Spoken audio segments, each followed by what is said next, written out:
So Assassin's Creed Shadows was one of the few games that people were looking forward to this year in relation to a high profile release. But unfortunately, it looked like it's not going to be happening this year. And the word just broke that it's going to be launching next year instead on February 14th. And I don't know. That's something that a lot of people are kind of bummed about, despite the fact that Assassin's Creed Shadow kind of got like a polarized reception when you saw the trailers and all that other stuff. I mean, the gameplay was dope, but the whole thing regarding a black samurai and whatever was kind of, I don't know, it was something that people questioned because of like historical inaccuracy and all that stuff. But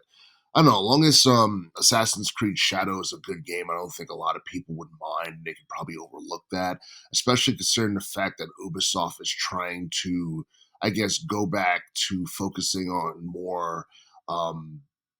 on like older things in terms of gameplay mechanics that appeal to hardcore fans of the Assassin's Creed series. But but yeah, this is something that I don't think is necessarily a good thing for Ubisoft, especially considering the fact that one of their latest games that came out actually kind of it flopped in terms of sales because um,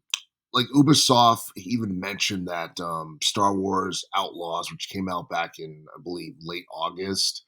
um, that game has not been selling nearly as much as they thought it would. And honestly, like Ubisoft needs to do something to improve things financially. And I feel like, there's a lot riding on Assassin's Creed Shadows in terms of it being a success or a failure because Star Wars Outlaws, it's not, I don't think it can be labeled a failure just yet because, it's still too soon and it just came out. But at the same time, it doesn't look like it's going to break any sales records anytime soon. And, and as it currently stands, like Ubisoft is in a lot of debt right now because last time I checked, it was reported back in like March of 2024 that they were like in more than seven, no, in more than $2.7 billion in debt, and um, and not only that, I believe not too long ago, they had to lay off more than like 40 staff members or whatever because of restructuring or whatever and honestly, I feel like, just gaming in general is struggling and I feel like there are a lot of different video game companies that are struggling in general. They're restructuring their business, they're cutting their, expenses by letting a lot of people go and I think it's because the economy is rough and they're doing whatever they can to try and prepare for the worst. Because I feel like things are going to get worse economically for here from here on out, and I do feel that for the most part, Ubisoft has been getting a lot of negative publicity because a lot of their games haven't been really doing too great, sales wise. I don't think the Assassin's Creed game from last year like hardly gets talked about right now, and I think a lot of that has to do with the fact that there was a lot of high profile games that came out last year that probably overshadowed it because I believe the game that came out last year was Mirage, and you know like to be honest, I don't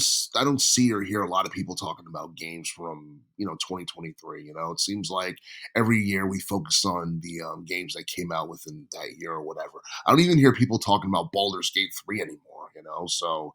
I'm not saying it's overrated or anything because it is a pretty good game. It's just that there's a lot of high profile games from last year that you don't hear about at all this year for the most part. And I feel like Assassin's Creed Shadow has the potential to stand out in 2025 because you look at the features that this game have. It's going to be open world. It's going to be a stealth kind of game. Um, it's going to have romance options, and honestly, there's going to be a lot of blood and gore in this upcoming game, and I feel like that's something that's definitely going to appeal to a lot of people, and And I feel like that's probably going to be one of the biggest things that Ubisoft's going to have going for them in 2025. And if you look at 2025, it doesn't seem like it's going to be a really big year in relation to video game releases unless we have any surprises that come out of left field. Because as it currently stands, the really big games that's supposed to be coming out next year are Grand Theft Auto 6, Metroid Prime 4, Fable, and Doom: The Dark Ages. At least to my knowledge, those are like the big games that's supposed to be coming out like next year. But I do feel that Assassin's Creed Shadow has the potential to stand out as one of the biggest games of 2025. And and again, it's definitely one of those situations where this game has to be a success, and I'm pretty sure it will be to some extent because of all the hype and the anticipation surrounding it. But but yeah, its delay to 2025 is something that caught a lot of people by surprise, and I'm pretty sure a lot of people are bummed by it because I was going to say that if this game came out like right before the holiday season, then Ubisoft would have that advantage of the game, selling out or basically, reaching a certain number in the millions in terms of sales because, people would be able to get it for cheap, like before like Black Friday, or they'll probably, buy it for, I guess, their kids or whoever in terms of, the Christmas holidays. But yeah, I mean, I'm not exactly sure how its delay is going to affect the overall sales of Assassin's Creed Shadows. But 2025 is shaping up to be an interesting year to say the least, so we're just gonna have to wait and see what happens.